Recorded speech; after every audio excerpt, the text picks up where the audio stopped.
जब राधिका अपनी जान बचाने के लिए इधर से उधर भाग रही थी, तब इधर लकी आराम से अपने दोस्तों के साथ मजे कर रहा था।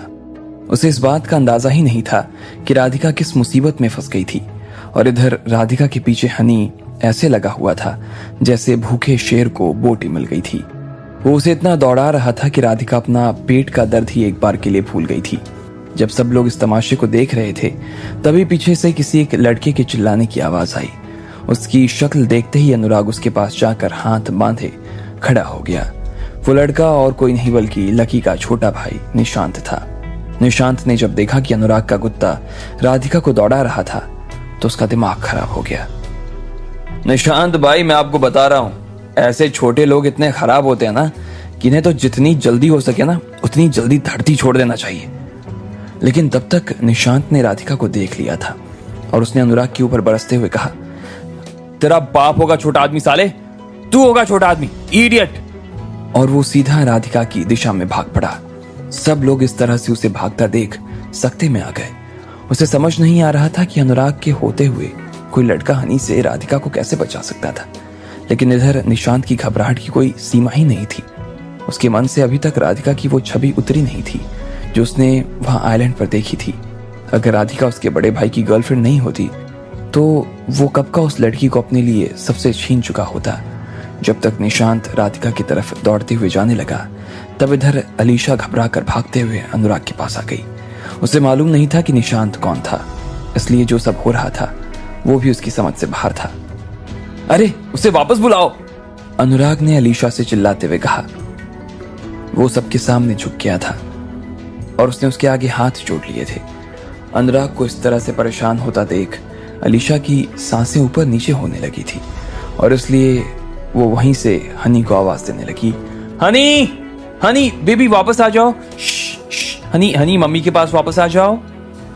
हनी जब से छोटा था तब से अलीशा के साथ रहता था और उसने उसे माँ का प्यार दिया था। जैसे ही अपनी माँ की आवाज हनी के कानों में पड़ी तो हनी ने उछलना बंद कर दिया और वो फव्वारे के पानी से बाहर आ गया।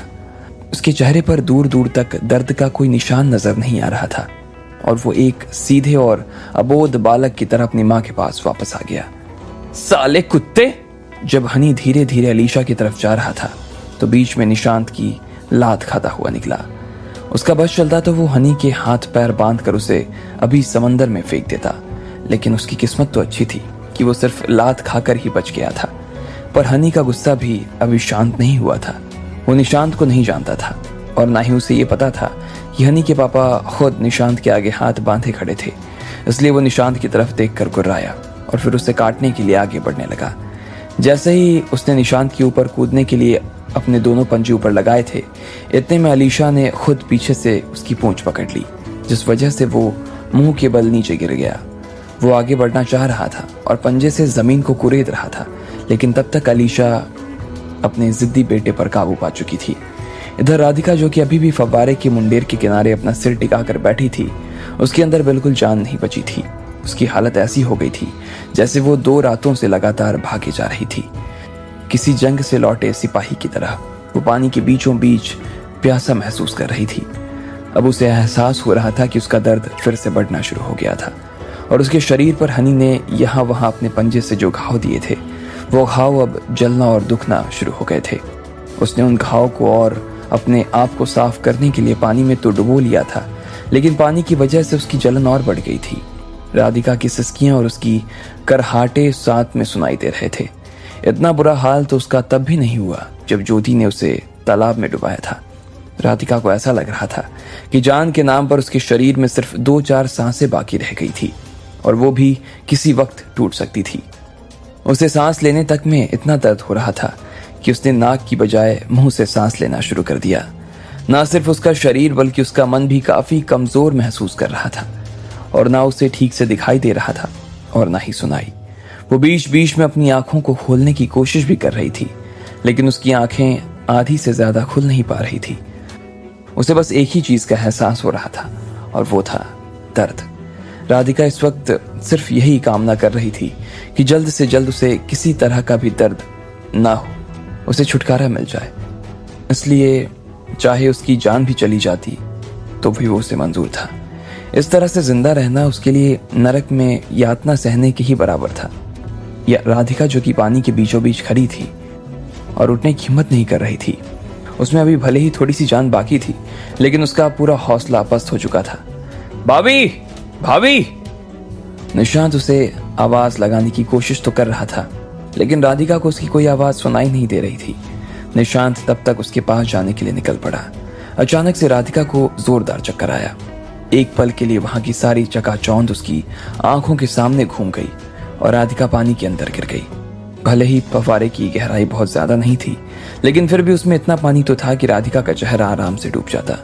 वो जैसे ही पानी में गिरी, उसके कानों में बस एक छपाक सी आवाज आई और उसके बाद सब कुछ शांत हो गया।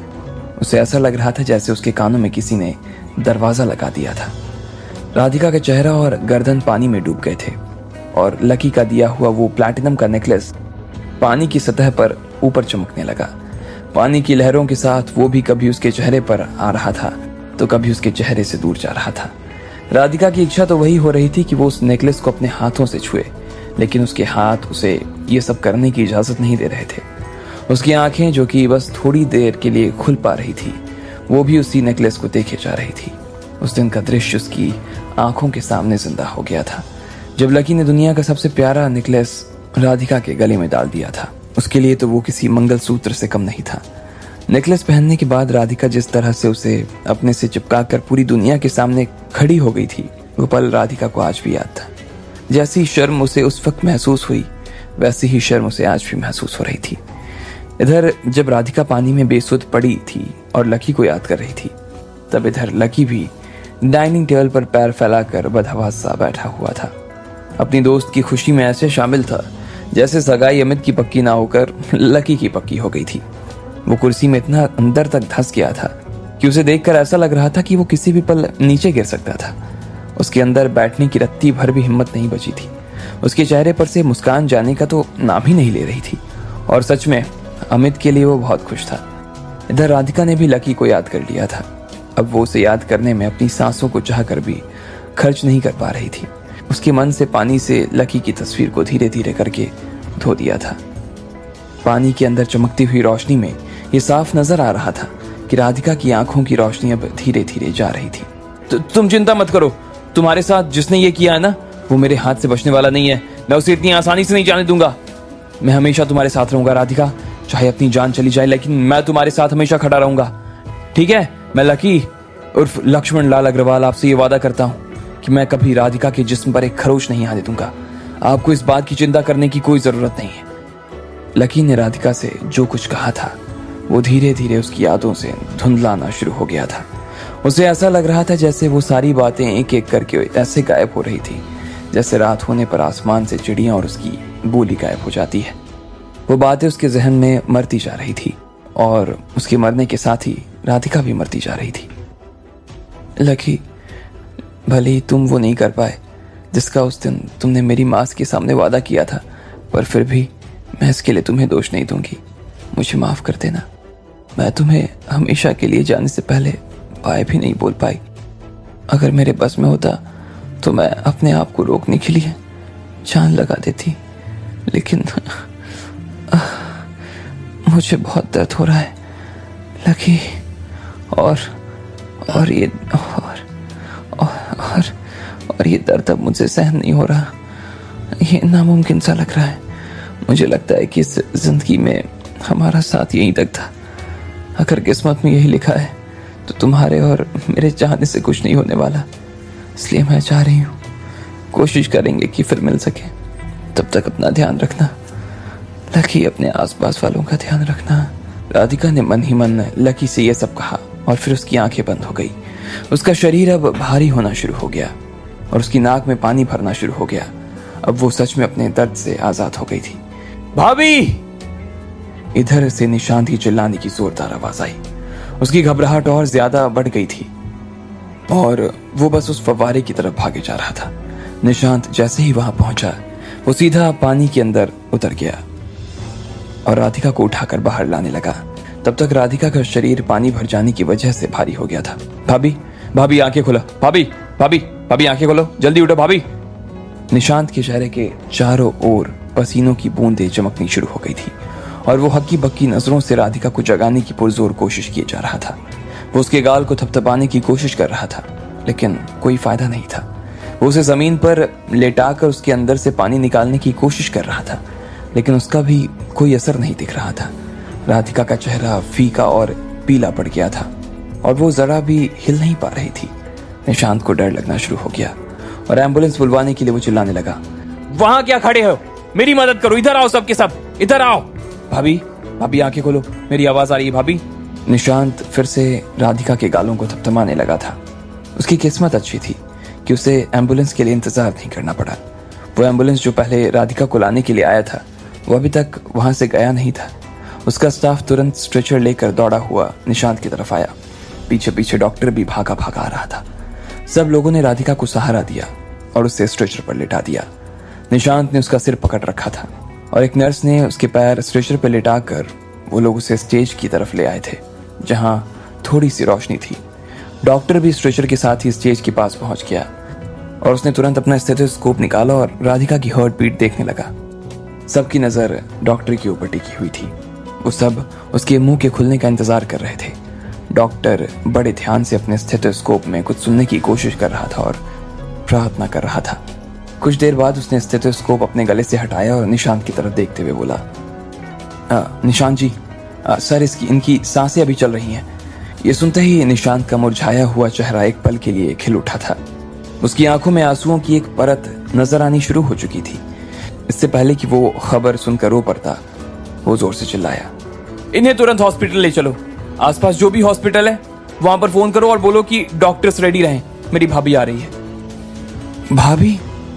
अनुराग के मुंह से अचानक ये शब्द गिरा और वो ऐसा गिरा कि अनुराग उसे उठा भी नहीं सकता था। उससे गलती हो गई थी और इसलिए उसने तुरंत अपनी जीभ काट ली थी। इधर निशांत उसे घूर कर देख रहा था। अनुराग के हाथ उसके मोबाइल से ज्यादा कांप रहे थे। ये मेरी भाभी है। अगर इन्हें कुछ भी हो गया ना अनुराग भारती, तो इसी कुत्ते से तुझे और तेरी पूरे खानदान को कटवा कटवा कर मार दूंगा।